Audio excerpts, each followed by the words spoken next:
Книга Откровение, продолжуваме со проучување на првите 3 глави од книгата Откровение.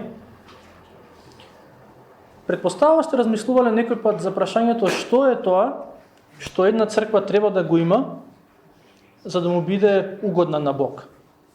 Сите ние припаѓаме на оваа заедница и можеби од време на време си викате тоа е тоа што нашата црква го има и фално Бог што го има и тоа треба да го има на црква, можеби некои од вас си викаат тоа ни фали за да му бидеме угодни на Бог. И во ред се и двата ставови. Добро е да се препознае, како што видовме до сега во 3 писма кои што Христос ги праќа во црквите, добро е да се препознаат добрите страни на црквата. Мене ми смета кога некој цело време критикува црквата, ама од друга страна па и ми смета кога некој ја представува црквата на тој начин што се е во ред со неа. Не е се во ред. Секоја црква има и позитивни страни, има и добри страни, има лоши страни. Зошто? Бидејќи е составено од луѓе како мене и како тебе. Бидејќи е составено од грешници. И следојка во црквата има грешници, во црквата ќе има и предизвици и ќе има и проблеми. Ама на прашањето што е тоа што една црква треба да го има за да му биде угодна на Бог, предпоставам ќе добиеме неколку одговори. Некој ќе рече ја мислам дека е најважно да има љубов. Некој можеби ќе рече јас мислам дека е најважно да има добри проповеди. Некој можеби ќе рече ја мислам дека е најважно да има заедништво, да се дружат луѓе, да се знаат едни со други, да се помагаат едни на други. Некој можеби ќе рече ја мислам дека во црквата е најдобро е црквата да биде активна и да им помага на тие што се надвор, на оние кои што се во потреба. И сите овие одговори се во одредена смисла точни. Така, ама во контекст еве на пример на тоа што го пише во Библијата, во контекст на тоа што апостолот Павле го пише во 1 Коринтијаните 13 глава, ќе се сетите онаа позната глава на љубовта. Апостолот Павле пишува што и да правиме во животот, колку и да имаме, колку и да знаеме, ако во нашите срца нема љубов кон Бог, ако во нашите срца нема љубов кон ближниот, буквално се ни е џабе. Сега, тоа е вистина, ама од друга страна, можно е една црква, во една црква да има љубов кон Бог, да има љубов кон ближните, и пак таа црква да не биде во Божјата волја. И пак во таа црква да има проблем. Да, вистина дека љубовта е она највозвишена доблес, христијанска доблес и воопшто највозвишена доблес и треба да се стремиме кон неа. Ама самото достигнување на љубов кон Создателот и љубов кон созданието не значи по автоматизам дека ако ја има во една црква дека таа црква е супер. Океј. И ако мислите поинаку, се надевам дека преку писмото кое што Христос си го праќа на црквата во Тиатир, ќе размислите повторно во однос на оваа тема. Затоа што црквата во Тиатир, ова е 4-та црква на која што Христос си праќа писмо во книгата Откровение, црква во која што имало љубов, а меѓутовремено црква која што Христос вика нешто не е во ред со вас. Ќе го читаме писмото пишано до црквата во Тиатир, Откровение 2 глава од 18 до 29 стих. И таму го пишува следново. И на ангелот во Тиатирската црква напише му: ова го вели Синот Божи, чии очи се како огнен пламен, а нозете слични на усвитена бронза. Ги знам твоите дела и љубовта, и службата, и верата, и служењето, и трпението твое, и дека твоите последни дела се побројни од првите. Но, за ова сум лут на тебе, зашто позволуваш жената Језавела, која себе се нарекува пророчица, да ги учи и мами слугите мои да блудствуваат и да јадат идолски жртви. А и дадо време да се покае за блудството свое, но таа не се покаја. Бог дава време за покаяние. И тоа трае. Ама има момент кога Бог вика, доста беше. И се надам дека во нашите животи, зашто и да е што Бог ни дава време за покаяние, дека нема да дојдеме на таа точка кај што Бог вика, доста беше, ќе мора да се справам со тебе. Вика, еве, неа ја фрлам на постела и оние што блудствуваа со неа во маки големи, ако не се покаат за делата своји. И черата неизини ќе ги казнам со смрт, и сите цркви ќе дознаат дека јас сум оној кој ги стражува срцата и бубрезите, и секому од вас ќе му дадам според делата негови. А вам и на другите во Тиатир што не го држат тоа учење и не ги запознаат така наречените длабочени сатански, ви велам, нема да ви наложам друго бреме. Но, држете го само оно што го имате, додека не дојдам. И кој победува и ги пази делата мои до крај, него ќе му дадам власт над незнабожците и ќе ги пасе со железен жезол и тие ќе се строшат како земјени садови. Како што јас прими власт од својот Отец, нему ќе му дадам звездата деница. Па кој има ово, нека чуе што им зборува Духот на црквите. Од 7 градови кои што се на кои што Христос им праќа писмо во 2 и во 3 глава, овој град е најмал. Најмал град бил, односно, веќе не постои, најмал град, ама добива најголемо писмо од сите. Нема да имаме време да навлеземе во сите детали што значат сите зборови, сите фрази од ова писмо, ама верувам дека генерално гледано ќе добиеме една слика на што е значењето на ова писмо за нив и за нас денес. Сега, градот Тиатир бил помал од другите градови, особено од овие кои што претходно ги гледавме, Ефес, Смирна и Пергам, и не бил толку познат. Во тоа време Ефес бил на пристаниште, имало пристаниште, имало многу тргови, затоа бил многу познат град. Тиатир е малце поповлечен, на копно е, ама за нас денеска треба да е многу важен, зашто? Затоа што велиме дека првата христијанка во Македонија, нели Лидија, за кој што читаме во Дела 16 глава, всушност го прима евангелието во Македонија, нели? И после тоа она е во Филипи и после тоа се враќа од Тиатир. Во Дела 16 глава пишува дека Лидија била од Тиатир. Зошто пошто бил познат градот Тиатир? По една работа, главно, генерално гледано, а тоа е дека во него се произведувала многу убава виолетова боја за боење на ткаенини. Некои историчари велат дека најверојатно се добивало од некој посебен вид на школки и од некој посебен вид на корења. Можеби микс, ама тоа е тоа по кој што градот Тиатир бил доста познат и првата христијанка од Македонија, која што всушност го прима евангелието во Филипи, мислам дека во област на Филипи, всушност потекнува од овој град. Што се однесува до црквата, гледаме дека има црква во Тиатир, не знаеме како е започната. Најверојатно има две опции кои што се најверојатни дека се случиле. Едната е или дека Лидија го прима евангелието и се враќа назад во Тиатир и го споделува евангелието со другите луѓе и така се основа црквата. Другата опција, и можеби е комбинација од двете, е дека Павле, Сила и Лука биле кај неа на гости. Во Дела 16 глава, кога Лидија го прима евангелието, му вика на Павле и на неговите соработници: ако ме сметате за сестра, будем кај мене неколку дена на гости. И овие прифатија и отидоа во градот. Можеби црквата е започната од нив, можеби они заедно со Лидија. Но Христос и се представува на црквата како оној чии очи се како огнен пламен и нозете слични на усвитена, или динамичниот превод вели, на блескава бронза. И сега што значи ова? Очи како пламен, нозе како блескава бронза. Каква врска има сега ова со нас денес? Или што е значењето, што било значењето за нив тогаш? Пламенот многу често, скоро секој пат во Библијата е символ на суд. Пламенот е оган кој што прочистува и го прочистува тоа кој што е нечисто. Вие што сте читале книгата Даниел, ќе се сетите дека Даниел има неколку визии. Во 10 глава е запишана една визија во која што он се сретнува со личност и он само кажал дека е некој битие, ама не му дава име и така натаму, чии очи се како оган и чии раце и нозе се како блескава бронза. Големи се шансите дека Господ Исус Христос му се објавил на Даниел на ист начин како што му се објавува на Јован во Откровение, а потоа и на црквата во Тиатир. И кога Господ Исус му се објавува на Даниел во 10 глава, он доаѓа покрај другото со порака дека ќе донесе суд за народите. И кога Даниел го гледа него, Даниел се плаши. И во тоа видение му вика: не се плаши, охрабри се. Со други зборови, кога Господ Исус Христос ни се објавува, кој се објавува на црквата во Тиатир на овој начин, тоа за едни значи суд, за други значи утеха. Кога Господ Исус ќе ни се објави преку неговиот збор, некој пат ќе значи тоа суд за нашите гревови, некој пат ќе значи тоа утеха и охрабрување да продолжиме напред таму каде што треба да продолжиме. И дава коментар, 19 стих вика: ги знам твоите дела. Кога Господ ќе каже ги знам твоите дела, јас малце ме фаќа страф.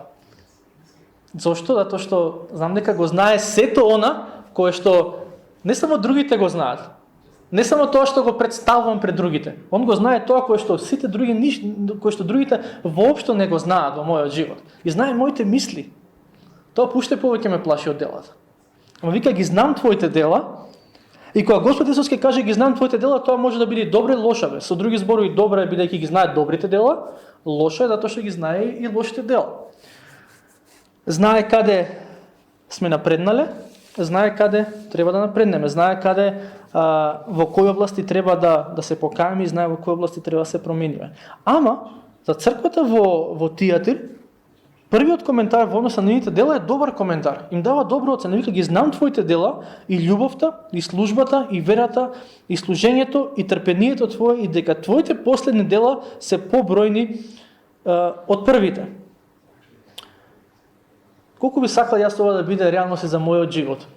Дека делата кои што ги правам сега, 10 години откако поверував и повеќе 10 години откако поверував во Господ Исус Христос, се повеќе отколку тие што сум ги правил на почетокот. Тоа е тоа што го вика Христос на црквата. Ова што го правите сега во моментот, начинот на кој што служите, начинот на кој што ја покажувате вашата љубов, е поголемо, е повеќе од тоа што беше на почетокот. Многу често реалноста е поинаква. Може би некои од вас ќе се согласат, ама тоа што јас сум го видел и во мојот живот, и во животот на повеќето од луѓето кои што ги познавам што се христијани, е дека првите дела се повеќе од последните. На почетокот, кога ќе спознаеме вистината, кога ќе се новородиме, сме ревностни и служиме, и ако треба секој ден ќе одиме во црква и така натаму ќе се вклучиме во активности, ама со тек на време делата вака одат надоле. Службата оди надоле. Со тек на време наоѓаме 300 изговори зошто не можеме да направиме нешто кое што претходно сме го правеле. Ама Христос на црквата, и ова е, според мене, ова е многу редок случај. Во една заедница повеќе да има дела, не знам, 30 години од постоењето. На почетокот имало дела, окей било, ама сега многу повеќе. И верувам дека како христијани нема да си легнеме на брашното и да се помириме со таа идеја дека да, порано повеќе служевме, ама сега веќе нема време, сега сме премногу зафатени, сега веќе нема што да дадеме и така натаму. Не е вистина дека нема што да дадеме. Секој еден од нас има што да даде. Независно на тоа какви се нашите животни одговорности, независно на тоа во која доба од животот се наоѓаме, секој еден од нас има што да даде. Може би не можеш да дадеш толку што си давал или давала претходно, ама никој па да не се помириме со тоа дека порано служевме и фала на Господ беше убаво. Да, ама Бог вика може и сегашните дела да бидат повеќе поголеми од претходните. И после тоа и вика, но за ова сум луд на тебе. Значи, на некој начин вика, добри сте, служите, имате трпение, верни сте, имате љубов. И кога некој од нас може вика слушне, па супер, во црквата има љубов, па тоа е тоа што треба. И Христос вика, да, потребна е љубовта, не дека никој не го спорува тоа, ама има еден проблем. А тој проблем е толеранција. И една од вредностите во кој што во денешното време за кој што многу се зборува е толеранцијата. Значи, кај да отворите, кај да се свртите во пишани медиуми, во нешто се на интернет медиуми, постојано се зборува за тоа како ние треба да се толерираме едни со други. Треба да се трпиме едни со други. Без разлика какви се другите, без разлика што прават, како се однесуваат и така натаму, ти нив треба да ги толерираш. И јас верувам дека во општествениот контекст дека толеранцијата е стварно добра. Не смеам јас да се бунам или да се противам некој затоа што припаѓа на друга етничка група, затоа што верува нешто поинако од мене и така натаму. Ама има контекст, а тоа е црковниот контекст во кој што толеранцијата воопшто не е добра. И воопшто не треба да се практикува. Ама за жал црквата во Тиатир паднала на таа замка, бидејќи не само денес и во тоа време се зборува за толеранција. Ти толерирај ги другите. Кој да дојде во црква и да сака да проповеда, толерирај го. Остај го, нека си каже што има да каже. И најверојатно црквата во Тиатир паднала во таа замка и после некој време гледаме дека Христос се вика, има жена која што позволуваш или ја толерираш неа, која што ги води луѓето во заблуда. И на некој начин во тоа време се зборувало за толеранција или се промовирала толеранцијата и црквата во Тиатир западнала во таа во таа замка. И тоа резултира со жена што Христос ја вика сама се нарекува пророчица и го дава името Језавела. 99% е шанса дека нејзиното вистинско име не е Изавела. Туку дека Језавела, ќе се сетите, е старозаветна царица која што правела хаос во Израел, помеѓу Божиот народ. Во претходното писмо кое што го прочувавме минатата недела во Драчево, Христос го спомнува учењето на Валаам. Валаам исто така старозаветен лик и е символ за одредено учење. И во овој стих Језавела е старозаветен лик кој што е символ за одреден начин на поучување и на живење. Језавела била владеела во Израел во истото време кога пророкот Илија бил таму, кога ја започнал неговата служба. Предпоставам сте читали, ама од тоа што може да го читаме во Стариот Завет, мислам дека Језавела е најзлобната жена во историјата на Израел.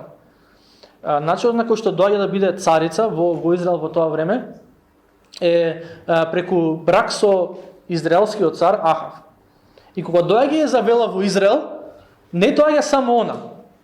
Со себе си го носи својот бог, Ваал. И не само што со себе го носи својот бог, туку и увезува свештеници на Ваал.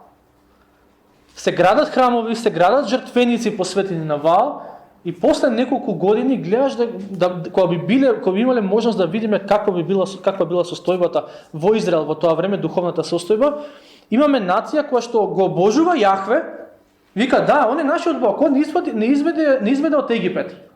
Ама и Ваал го обожаваме. Да ни одиме во храмот и му се поклонуваме на Бог и го славиме и пееме песни во денешен контекст, ама кога излеземе од тој храм, правиме нешто друго. И кога Господ Исус Христос вика и позволуваш на Језавела да ги прави сите овие работи, всушност верувам дека станува збор за жена, повторно само прогласена пророчица, и овој стих мене ми кажува дека многу треба да се пазиме од луѓе кои што се само прогласени служители. Овој бил проповедник, тој бил пастор, тој бил така натаму пророк или апостол или што и да е. Ако не те препозна другите, ти колку сака себе си нарекува се што и да е. Повикот секој пат доаѓа од Бог, ама го препознава црквата. Ако некој сам себе се нарекува нешто, јас би се тргнал од таква личност. И оно што Језавела, патем кажано, го прави најверојатно во црквата Тиатир, е токму тоа што оваа жена што се нарекува што нарекуваат Језавела, тоа што го правила Језавела во Стариот Завет. Не им забранувала на христијаните да доаѓаат на богослужба. Баш напротив, ги повикувала, дојдете на богослужба да ги слушнете моите поуки. Ама кога излезете од тоа место кај што се собираме, правите што сакате.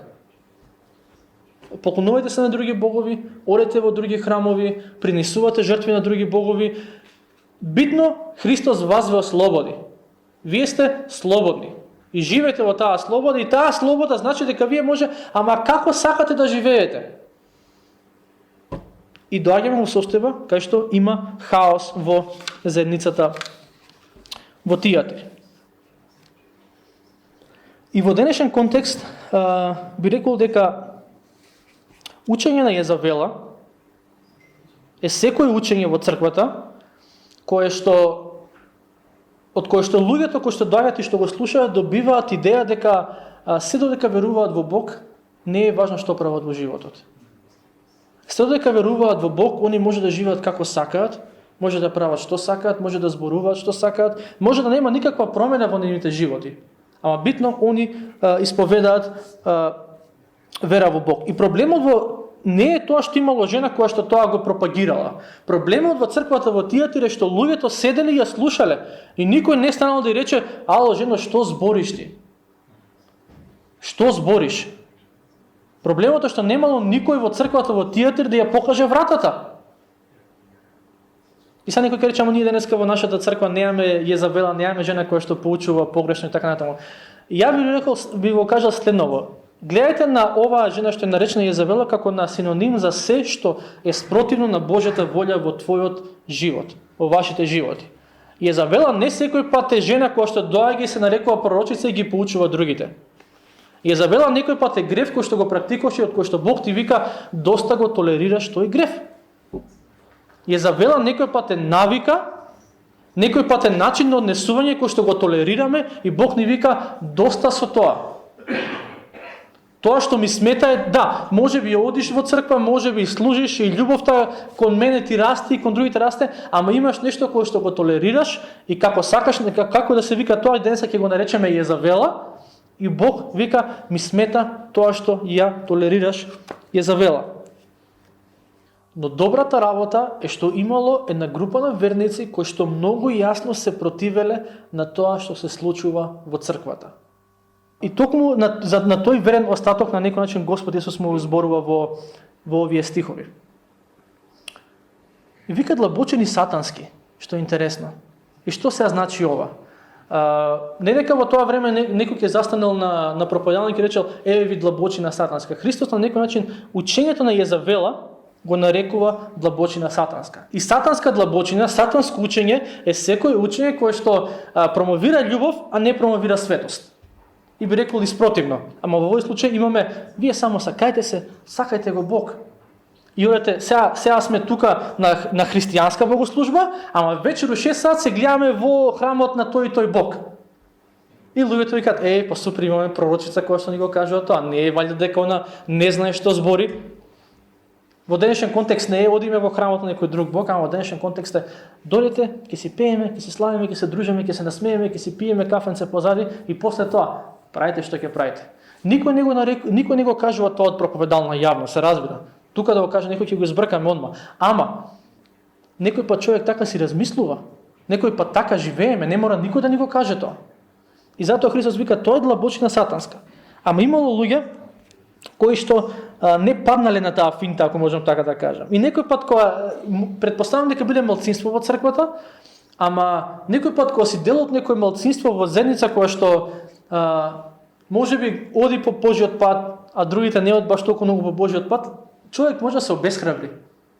Некој пат може би во својот дом си. И во својот дом ти си малцинство. Другите не одат по Божиот пат, ти одиш по Божиот пат. И Христос вика, продолжи напред. Знам дека не е лесно, знам дека може ќе се обесхрабри, знам дека не секој пат е супер, јас ќе го следам и ќе го славам Бог, ама продолжи по тој пат, иако може би си малцинство во тоа, во споредба со луѓето околу тебе. Ама интересното е тоа што Господ Исус Христос на овие што останале верни на неговиот пат, не им вика, сега вие што сте малку верни, вие 10 на 15, колку да се души, 20, 50, не знам колку биле, сакам сега да си основате нова црква. Земете сите, соберете се, најдете си пастор, одете преку улица и да си основате нова црква. Туку им вика, сакам да останете верни. И ја покрај другото верувам дека тоа значи сакам да останете верни во таа заедница кај што сте. Ама Господе, нели гледаш дека имаме Језавела секоја недела проповеда? И ја верувам дека покрај другото ова значи дека единствен начин Језавела да си отиде од црквата, единствен начин црквата да пркне и да застане на здрави нозе, е ако тие кои што одат по Божиот пат останат и со своите зборови, со своите дела, со своето сведоштво, со својата служба ќе донесат промена во заедницата. Знаете, многу е лесно кога ќе дојдеме во недела сабали, кога ќе бидеме дел од некоја црква и кога ќе видиме дека нешто не ни се допаѓа, има нешто што не ни се допаѓа, на секој еден од вас и мене има нешто што не ни се допаѓа во оваа црква. Дали го збориме тоа или не, ама сите си имаме по нешто кое што не е, си викаме како не беше подобро. Најлесно е во такви услови човек да рече, па јас ќе си најдам подобра црква. Еве, тука има во околината кај да што доаѓам до вдеку, уште 2-3 минути ќе одам пешки, ќе најдам некоја друга црква. Многу е лесно тоа. И не викам дека човек секој пат до крај мора да остане во една заедница, ама не верувам од друга страна па дека ако видам дека нешто не е во ред, онма јас си отидов. Чао. Ќе си најдам друга подобра заедница. Верувам дека има ситуации, тоа многу често кај што Христос вика, останете верни таму каде што сте. Останете верни бидејќи со вашите зборови, со вашите дела, со вашето сведоштво може да Бог преку вас, не вие. Бог преку вас може да придонесе таа црква да напредне. Може да придонесе таа црква да се отараси од Језавела и таа црква да почне духовно да напредува. И на крајот им кажам некои работи, некои ветувања кои што малце чудно изгледаат на почеток, вика на оној кој победува и ги пази делата мои до крај, нему ќе му дадам власт над незнабожците и ќе ги пасе со железен жезол и тие ќе се строшат како земјени садови. И после како што јас примив власт од својот отец, така ќе му дадам звездата деница. Што значи ова? Некои библиски коментатори кажуваат дека ова е поврзано со Псалм 2. Во Псалм 2, ако земете да го читате, пишува дека еден ден Месијата ќе владее над сите народи. И во овие стихови Господ Исус вика, кога Бог ќе ми ја даде мене власта, не веќе му ја даде, еден ден ќе биде во целост, кога Бог ќе ми даде власта над сите народи, оние кои што ќе останат до крај, оние кои што ќе ми останат верни до крај, тие ќе владеат заедно со мене. И тоа е ветувањето кој што Бог и го дава на оваа заедница и на нас денес. Ама интересното е тоа што вика и на оној кој победува и ги пази делата мои до крај. Значи, ова ветување не се однесува само на тие неколку верни што останале во заедницата. Ова се однесува и на тие што тргнале по лошиот пат и Христос им вика, имате уште шанса да бидете оние кои што победуваат. Немојте да мислите дека со ова писмо јас ве делам на две групи. Оние кои што грешеле и вие сте за секогаш осудени, и оние кои што прават добро, вие ќе сте победниците. Јас верувам дека и оние кои што грешеле, за нив ова е шанса. Вратете се назад. Бидете победници, не мора да завршите како губитници во животот. Вратете се и вршите ги моите дела. И на крајот завршува како што завршува, мислам дека, чекај баш да проверам, скоро сите посланија кои што ги читаме во втора и во трета глава, нели, кои што се до црквите, Христос завршува со зборовите скоро во сите посланија, кој има уво, нека чуе тоа што Духот им зборува на црквите. Како што Духот им зборувал тогаш на црквите, Духот зборува и денес на црквата. Преку ова писмо, на многу други начини, преку проповеди, преку песни, преку разговори, преку молитви некој пат, Христос преку својот свет дух изборува на црквата. Прашањето е, дали ние го слушаме или дали го препознаваме тој глас? Имаме уши. Фала на Господ, тука се, на главата ни се. Ама имаме ли уши? Тука. Да го препознаеме тоа што Христос ни го кажува нас денес. Христос вика, моите овци го препознаваат мојот глас. За жал во овој свет во кој што има толку многу бука и галама, никој пат ни е тешко да го препознаваме кој е неговиот глас во една дадена ситуација. Ама Христос вика, кој има уши, нека го чуе тоа што Духот и го зборува на црквата. И прашањето за нас е што е тоа што Бог денес нас ни го зборува преку ова писмо до црквата во Тиатир. Минатиот пат кога зборевме, кога размислувавме за ова во црквата во Драчево, и јас барем на крајот кажав една работа која што мене Бог ми зборуваше, а тоа беше за покајанието. Овој пат повторно станува збор барем за мене лично, не знам за секој од вас што е и како е, ама за мене она што најмногу се истакнува во ова писмо е она личноста и идејата за Језавела. И додека спремав оваа проповед, си викам, окей, размислам на тоа, ама сакам да ги поттикнам и луѓето во црквата размислуваат, што е Језавела во твојот живот?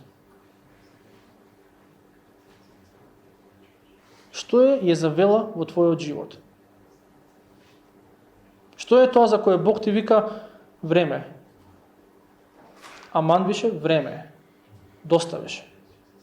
Доста беше, бидејќи ако продолжиш да го трпиш ова, верувам дека освен штета нема ништо друго да ти донесе во животот. Бидејќи ако сакаме, ние зборуваме нели за како христијани дека живееме во Божјата волја, сакаме да живееме во Божјата волја, сакаме да ги исполниме Божите добри планови и намери за нашите животи, и фала на Бог, и Бог има добри планови и добри намери за нашите животи. Ама ако сакаме да зачекориме во Божјата волја и во Божите планови за нашите животи, ќе мора да престанеме да го толерираме тоа кое што Бог го осудува. Тоа е проблемот на црквата во Тиатир. Толерира нешто за кое што Бог вика ова не треба воопшто да го има. А не само што го има, вие му давате простор да ви прави ршум во црквата. Прашањето за нас е што е тоа кое што од кое што Бог ни вика време е да престанеш да го толерираш. И ако Бог за нешто ни вика, време е да престанеш да го толерираш тоа и тоа. Тоа е повик, ама истовремено тоа е Бог на некој начин ни вика, јас ќе ти дадам сила да се ослободиш од тоа. Не е само правиш што ќе правиш во твои сили. Кога Бог ти вика тргни го тоа од твојот живот, Бог ти вика покри другото, ако знаеме да чита, да го читаме Бог меѓу редови, Бог вика јас ќе ти дадам сила. Само ти треба да речеш време е Боже и сакам да се ослободам од Језавела. Пак ќе речам, Језавела може да биде било што во животот. Може да биде личност, може да биде греф, може да биде порок, навика, начин на размислување, секој еден од вас си знае. Ама кога Бог не повикува, Бог ќе ни даде сила да се справиме со тоа.